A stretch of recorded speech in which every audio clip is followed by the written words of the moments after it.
Welcome to the Once Upon a Sunday Fantasy Football Podcast with your hosts, Josh Kimmel, Dave Campbell, and Justin Bowerly.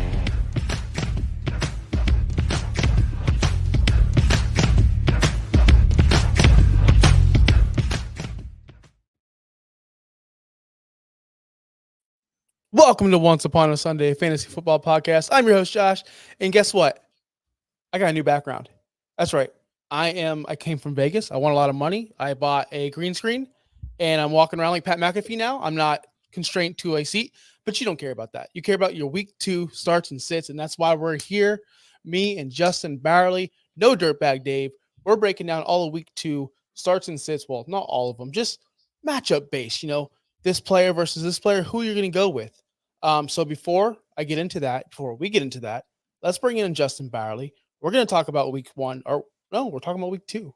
Week 1 already week 1 feels like a blur. It's a bad dream, and it's over. Did you get all the waivers that you wanted to get? I mistakenly made some waiver claims that I forgot. The downfall of being in a million leagues. And then I'm looking at I spent $50 on Foster Moreau and No, you didn't. You didn't. No, you didn't. I refuse to believe that you are that inept. I did. I did it. It was one of those gut overreactions on Sunday night when I was like, oh wow, Foster did great. Let me go put a claim in for him, and then I forgot to undo the claim. It's fine. I'll recover. I've got plenty of money. We have $400 in the league. So $50. It's no big deal, right? Just throw that out there. It's an eighth of my budget. I don't even use my whole budget. An eighth of your budget? Yeah. Isaiah Likely went for $100 in my home league, and I asked the question out of 100. I asked the guys in our group chat how much did this guy go for, and of course our guys and you included. Oh, he's rostered in my league. Well, he wasn't rostered in my home league, and he went for 100. I put 81 on him. I still didn't get him. No, I think I put 78 on him. Still didn't get him. It's okay. Damn. What are you laughing at? What are you looking at? Nothing. What are you looking at? You. What am I doing? Nothing. Just I'm reacting to your story. I have no story. Damn. I am loose tonight. But we have some injury news. We have some starts and sits news. So let's get right into that injuries because there's a ton of them. Some important ones. Yeah. First and foremost, we talked about this yesterday. Wait, hold on. We don't have a no.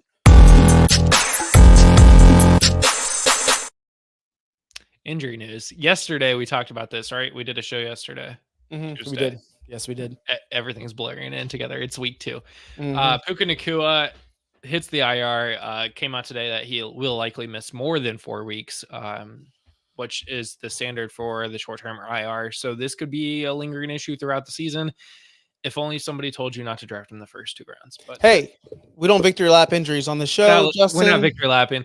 I said that in general before he got hurt. But anyways, Puka Nacua is going to miss time at least probably a quarter to half of your season. So keep him in that IR spot. Don't drop him. He's not worth dropping unless you have 4 bench spots and 0 IR. Then I'm sorry, but hopefully you have a backup, and hopefully you listened to our show yesterday to figure out who that replacement's going to be. Other guys that did not practice today. These are notable fantasy options here. Kenneth Walker with that oblique injury. He injured late in the game on Sunday. Keenan Allen with a heel, and Roma Dunze with a knee. T. Higgins is still sitting out with that hamstring issue. Hollywood Brown is still out with that shoulder injury. David Njoku, I believe, said that he is out this weekend with that ankle injury, which means Jordan Akins or whoever they're bringing in at tight end this week. Jordan Love did not practice today with that knee injury. He probably is going to be out this weekend against the Colts.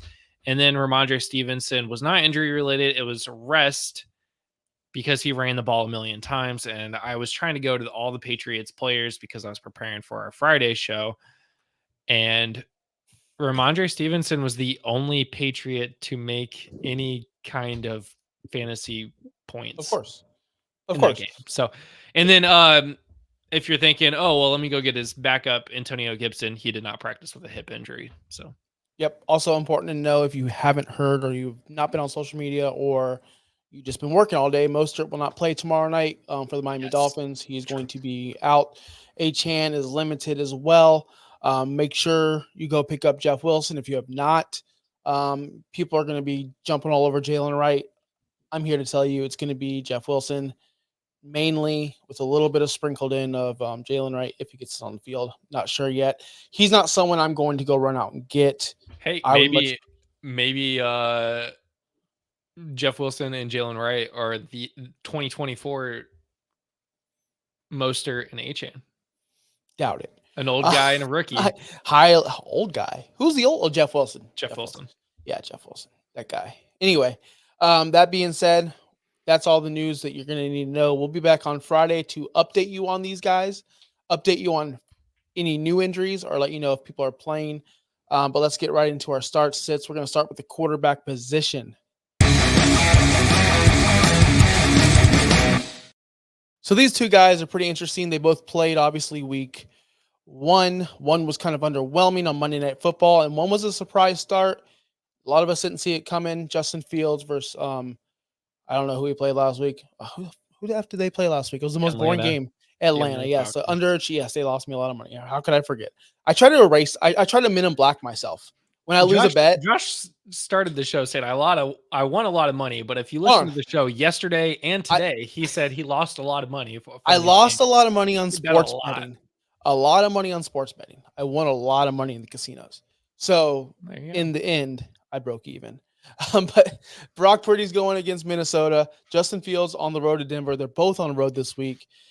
When you go to your sleeper app and you see Brock Purdy and he has a red matchup with Minnesota and it says first by Minnesota, don't be deceived. Remember who they played last week. They played Daniel Jones. They played the New York Giants. Anyone's going to stop Daniel Jones and the New York Giants. So that's a little bit of a misconception that you're going to see when you are starting your lineup if you're a Brock Purdy manager. Justin Fields, on the other hand, he's going against Denver, kind of a decent secondary, but we don't get his fantasy points through the air. We get them on the ground. So, Justin, I'm going to ask you up front, which one do you feel most comfortable starting, Brock Purdy and Justin Fields? Because you could technically have both, because Fields was being drafted in the very last round. Yeah, I actually am going to lead towards Justin Fields here. He's playing another rookie. He's that Broncos defense is not what it was last year. They lost a lot in their secondary with both Simmons and Surtain's still there, I guess. But they did lose a lot in their secondary. The 49ers are great there, but missing CMC, you got Jordan Mason. The Vikings defensive line actually looked really good. I would hope CMC would be playing, but I think that's a little bit of a difference. And then, yeah, they've got a lot of receiving core. But, Josh, I have to ask you, do you know the last time the 49ers have beat the Vikings? No, I don't. I just went through every matchup from StatMuse since 1963, and I have not found a single time the 49ers have beat the Vikings. Okay, I'm going to ask you then, in rebuttal, who was the quarterback one last week for fantasy football? Last week? Yeah, just last week. Who was the number one? Who was Josh Allen? Josh Allen. Okay, they won. He won. Who was number two? Baker Mayfield. Okay, he won. Damn it. You're really not proving my point. But my point is this. Sam Howell was like a top 10 quarterback last year, and that dude didn't win no games. So kind of you want the game script to be against your quarterback. You kind of want your quarterback to throw and have to actually do something. You don't want a Brock Purdy situation where he's just handing the ball off Jordan Mason and Jordan Mason's running for 10,000 yards. Well, here's the problem is that, like, that's what Purdy did last week. He didn't really throw the ball. He finished as QB 29. 29. Yeah, maybe 25. Keep on go. Okay, keep on go. Yeah, 25. But it was awful. QB 25. That's really bad. That's not a starter even in Superflex. No. So that's not a good look. Vikings defense, like I said, that defensive line is pretty good. That defense is getting better. I know Brock Purdy had to go against the Jets, and that changes the game script, but still, CMC being out is really hurting him because you're not getting that dump off to CMC, who then runs it for 60 yards. So And Purdy's not looking great. So I'm going to go Justin Fields 100% in this play. you're also looking at a situation where they said they're preparing for Fields to start. Yes. No one ever said Fields is the starter. That is true. That is true. They said they're preparing that he's going to start. You're now, not Brock wrong. Purdy, we know he's starting. Now, both of these quarterbacks went scoreless. Purdy didn't throw or rush for a touchdown. Justin Fields didn't throw or rush for a touchdown. Now, let's discount that a little bit. Purdy had an entire offseason as QB1. Justin Fields had what? 2 hours of QB1. You don't even know where I'm going with this. Okay. I'm starting Justin Fields because I have both of these in several leagues, and I'm starting Justin Fields. And Justin Fields, here's the reason why. This is the 100% reason why. If the 49ers were playing Minnesota or anyone else other than Minnesota, like a real opponent, CMC would be playing. I truly believe that. I think they're holding him off. They're going to let Jordan Mason do his thing. They're going to let Purdy win this one in an ugly game. It's not going to be a blowout like people think. Minnesota's not that bad. But Justin Fields, on the other hand, he's explosive. He has plays. He's going to be running the ball. He may get more rushing yards than Purdy will score through the air for fantasy point wise. As in, Justin Fields has the ability to rush for 100 yards. He had 10 design runs last week. 10 out of his 14 rushes were for him. It wasn't a scramble play. The problem is, if he gets down and he can't find, the open receivers and he doesn't have room to run, he's very, very limited. Whereas Purdy is a safe baseline. He's guaranteed 12 to 15 points, where Justin Fields can throw 3 interceptions and end with negative points. We don't know the situation yet. I'm still riding with Fields because I want that boom opportunity. I want that high ceiling. I want that game maker. I want the guy who's going to score me 25 to 30 points. Not saying Justin will do that. I just think he has a better potential, especially with CMC not playing this week versus Minnesota. So I'm going Fields. Surprisingly. I'm going Fields. You're going Fields. I asked Twitter what they're going with, and they said 56% of Twitter said Brock Purdy.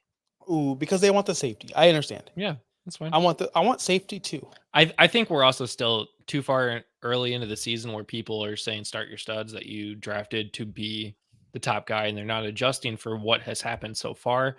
That's fair. It's week 2. Start your stud. Start the guy who you said, this is my quarterback. Mm-hmm. And then this is my safety valve. If you have both of these, you're going to still probably play your starter, like the guy you started. Right. But I would say next week, if things are still the same, Brock Purdy is still QB 25 and Justin Fields is still having that bounce to where, and he looks better this week. I think you have a decision to make next week to where I would be making that change permanently. Permanently? I don't even think the Steelers are going to play him permanently. I would not be surprised. I would not be surprised if Russell Wilson plays. I would not be surprised. That would be such a Steelers move. I just wouldn't be surprised. That's all. I think Mike Tomlin likes Justin Fields better anyway. So, and then I think also Arthur Smith's offense is designed better for Justin Fields, who is a younger mobile quarterback. Russell Wilson is a mobile quarterback, but he's not. Did you just say Arthur Smith? You just say Arthur Smith can do something good offensively? Is that what you just said? I didn't like it. As soon as I said it coming out of my mouth, I was like, "Oh, that's gross. That's awful. So bad." Hey, you know what though? I'm not gonna jive you at all, and he's not even on our talking point. But Najee Harris, I sent a trade offer for him. I want Najee Harris, and it's because of your boy Arthur Smith over there. Speaking of running backs, we do have. Yeah, I know it's ugly. We do have 2 running backs over here. One that impressed me, one that I saw this coming. Brian Robinson Jr. versus the New York Giants, and then Tony Pollard versus the New York Jets. We have, again, a guy who I didn't expect anything from in Pollard. We all wanted the Spear show. And then I think we all thought Brian Robinson was going to be a great sleeper, getting picked in the later rounds. He really showed up against Tampa Bay. I'm not going to give you what I'm going to go because I want to hear you first because I think you know who I'm taking. Who would have thought that B. Robinson Jr. was going to finish ahead of B. Robinson in week 1? You did. You thought Brian Robinson Jr. was going to finish above Bijan Robinson. Yes, I did. Okay. I'm just joking. I joke. I kid. Brian Robinson finished RB 14. Tony Pollard finished way higher than I thought he was going to be with RB12. These are two guys that finished very similar. They shared similar workloads, 16 carries for Pollard, 12 for Brian Robinson. Pollard just did better with his chances with 82 yards and got a rushing touchdown, which is big. That's big. I mean, and they both had equal amount of targets. Mm-hmm. Um, Four targets. and three receptions on 4 targets, but Brian Robinson did more with those targets. Not mean that was to be fair. I watched that full game. That was a busted play. It was a busted play that was just dumped off. Nobody was So even it's like around him. Jayden Reed in his 70-yard touchdown. You need to chill with the Jayden Reed slander.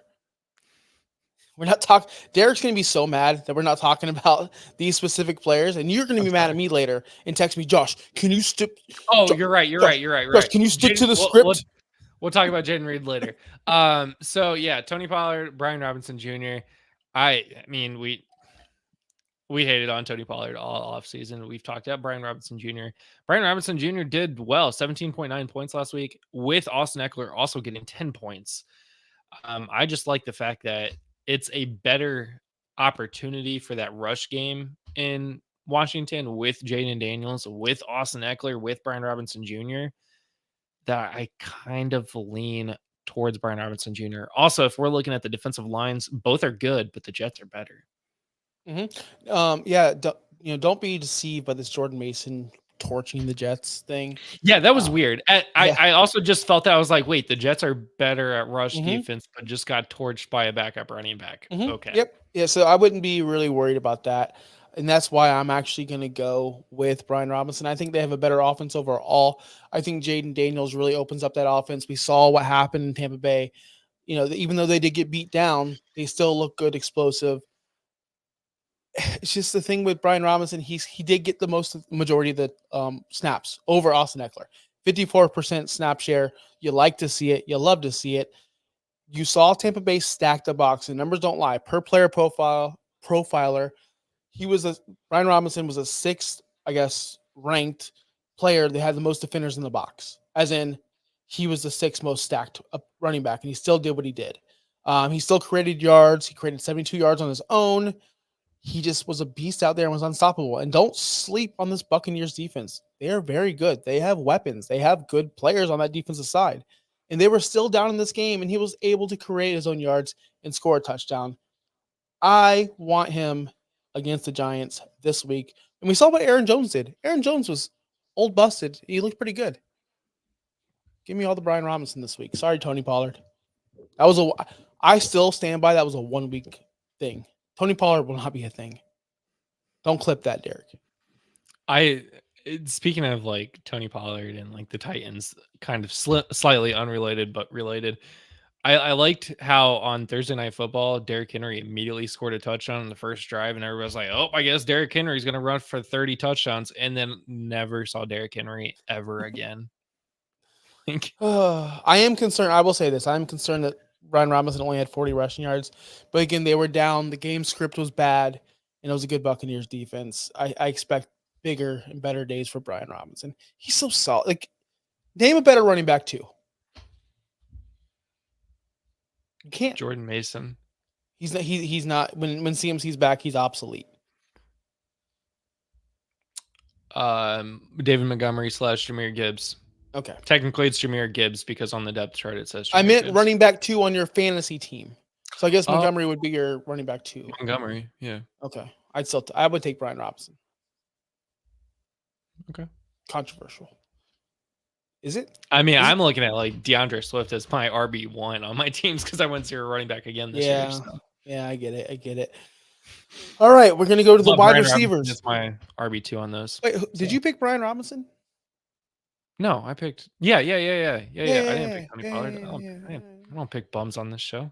And guys, if these seem like we're only touching on these, we'll be back Friday during the afternoon when I have better lighting, by the way.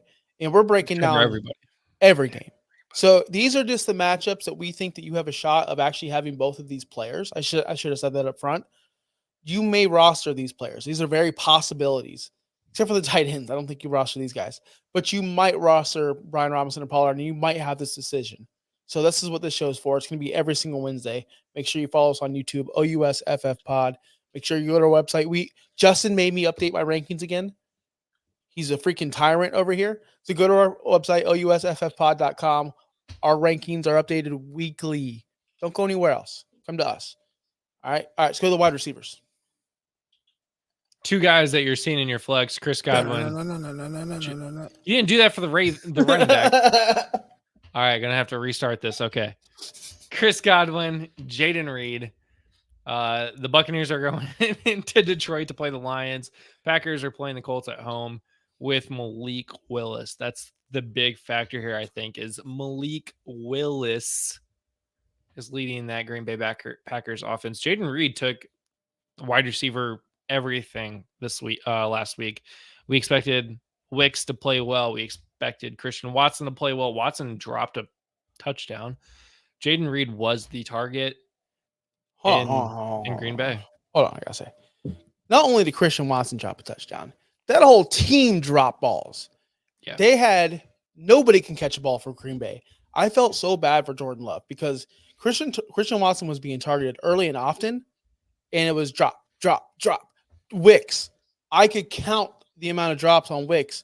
I had to use both my fingers. Now, Jayden Reed, on the other hand, superstar. Complete superstar. But he only had 3 or 4 touches that we just said? That's ridiculous. Your best player on your field besides Jordan Love only got targeted minimum times. That's ridiculous, people.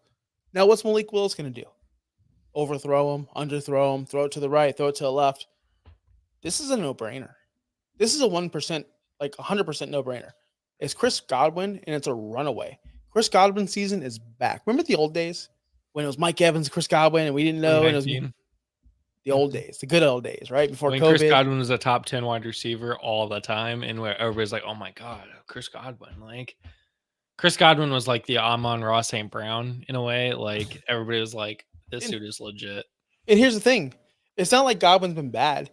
He's had 98 receptions, 104 receptions, 83 receptions, over 1,000 yards from 2021 to 2023. His only year in between that he didn't was 2020. When he got hurt his hand. He only played 12 games. So he's still a super solid guy. If the problem is the touchdown production.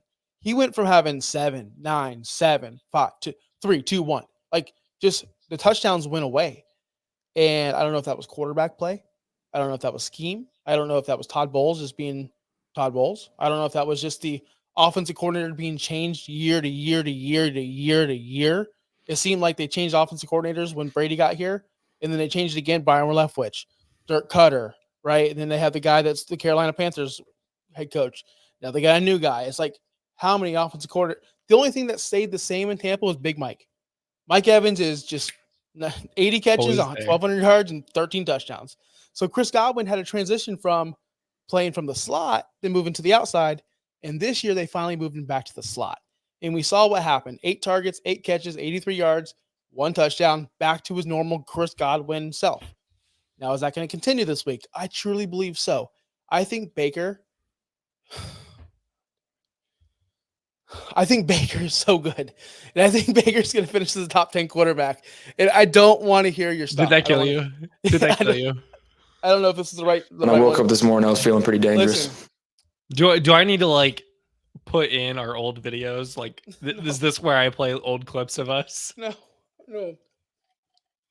Baker is a baller. Baker is getting the job done. And it's maybe because I live here and I hear his interviews and I hear how he was from where he was in Cleveland to I hear how he is now. And I'm like, he's a different person. He's a 1,000% different person. And I believe in him. And therefore I believe in the Tampa. I think the Bucs are winning 13 games this year. And that's why I want to ride someone like Chris Godwin and Mike Evans all the way to the top, baby. Give me Chris Godwin over Jayden Reed just because Malik Willis. Honestly, that's the reason why. And because Baker's. When I woke up this morning, I was feeling pretty dangerous. Get me a Baker jersey, baby. I'm all in.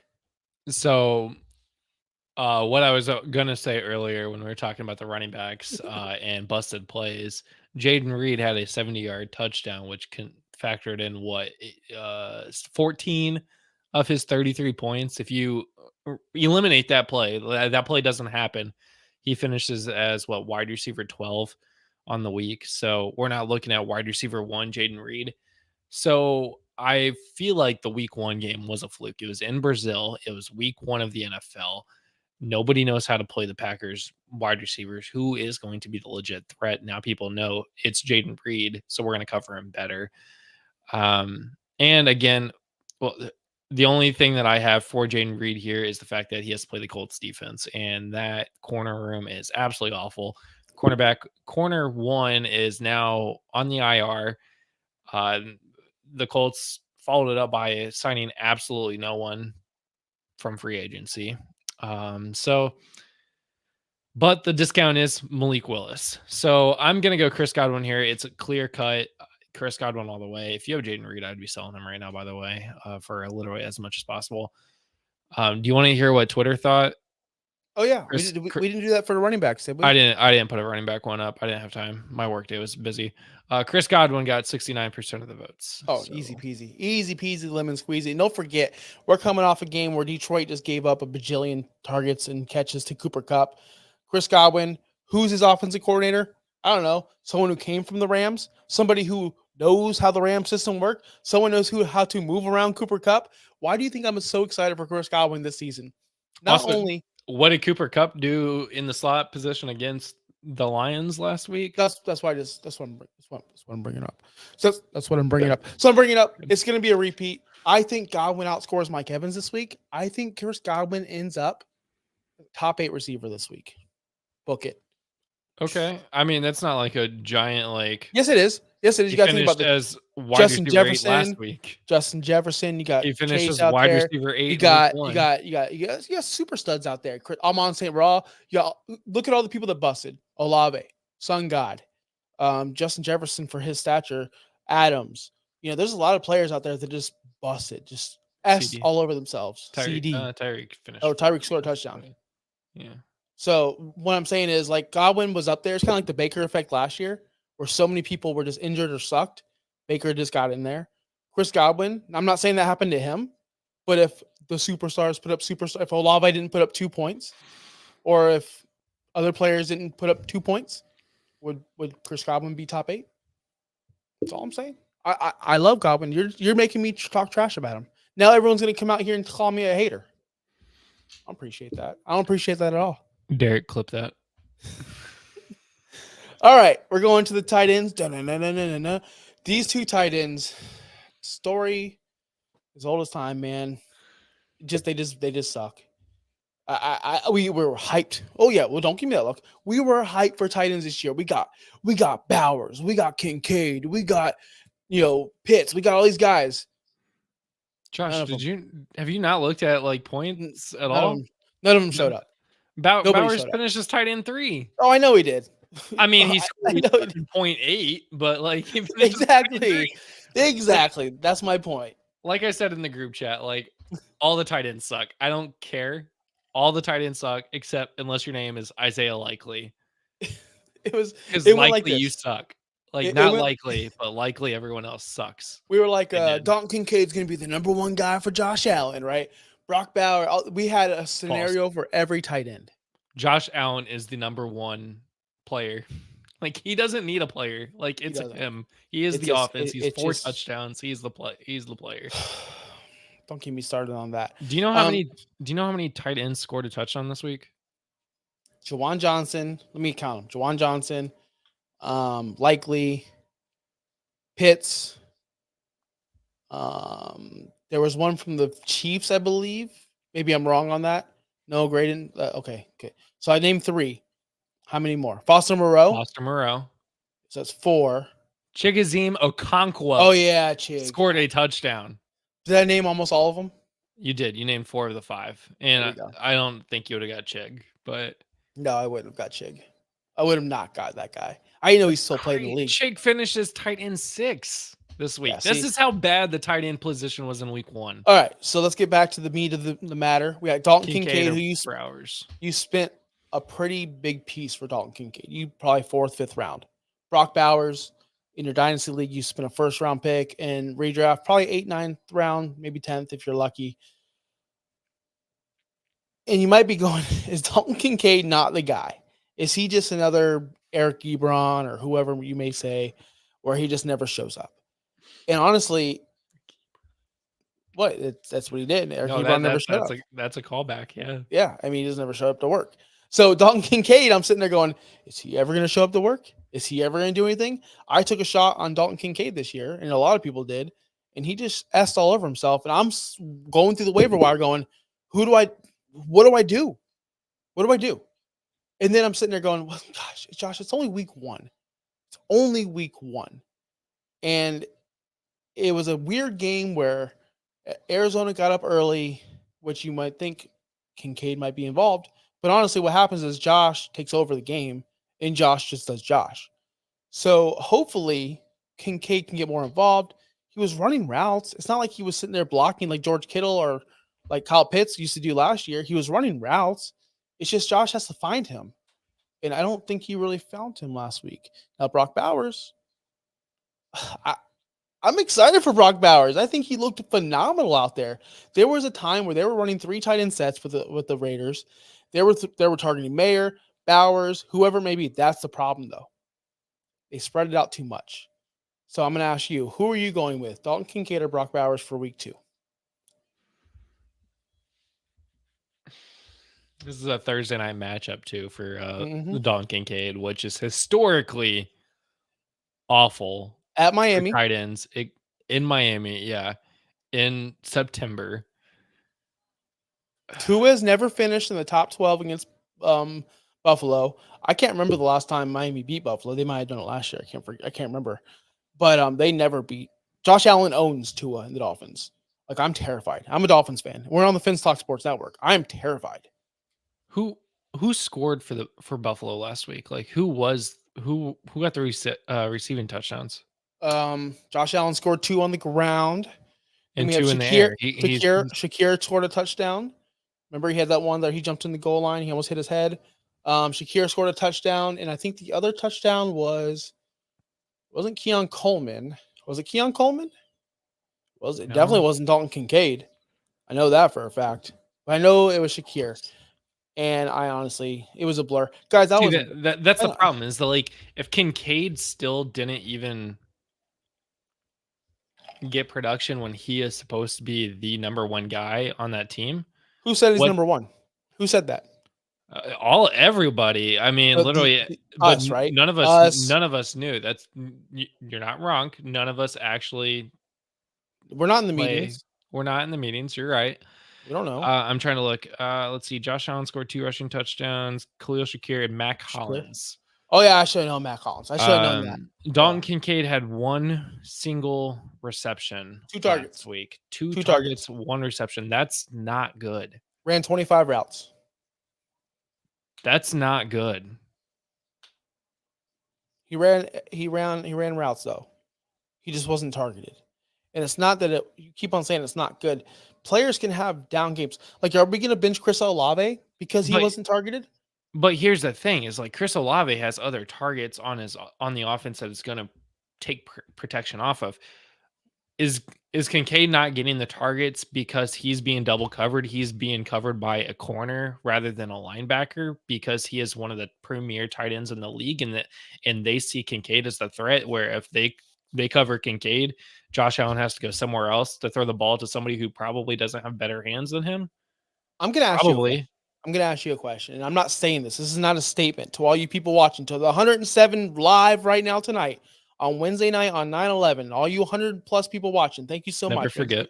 Make sure you hit that subscribe button because I'm just asking a question.